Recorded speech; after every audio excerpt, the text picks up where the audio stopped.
மாங்காய் சீசன் வந்தாச்சு. அப்ப மாங்காய் ரெசிபி செய்யாம எப்படி? வாங்க சூப்பர் டேஸ்டியா மாங்காய் பச்சடி செய்யலாமா? இந்த ரெசிபி பண்றதுக்கு ஃபர்ஸ்ட் ஒரு மாங்காய் எடுத்துட்டு மேல இருக்க தோல் எல்லாம் நல்லா சீவி எடுத்துக்கலாம்.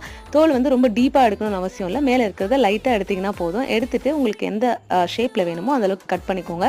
ரொம்ப சின்ன பீசஸா போடாதீங்க. ஓரளவுக்கு மீடியம் பீஸா கட் பண்ணி எடுத்து வச்சுட்டு இப்ப கடாயில 1 டீஸ்பூன் அளவு எண்ணெய் சேர்த்துட்டு 1/4 டீஸ்பூன் கடுகு, ஒரு சின்ன சைஸ் வெங்காயத்தை குட்டி குட்டியா சாப் பண்ணி சேர்த்துட்டு கூடவே ஒரு சின்ன தக்காளி இல்லைன்னா ஒரு பாதி தக்காளி போடலனாலும் பிரச்சனை இல்லை, அது ஆப்ஷனல் தான். இதையும் சேர்த்துட்டு நல்லா கலந்துட்டு கூடவே நம்ம கட் பண்ணி வச்சிருக்க மாங்காய் துண்டுகளையும் சேர்த்துட்டு நல்லா கலந்துட்டு உப்பு ஒரு 1/4 டீஸ்பூன் அளவு சேர்த்துருக்கேன். நீங்கள் உப்பு பார்த்து சேர்த்துக்கோங்க.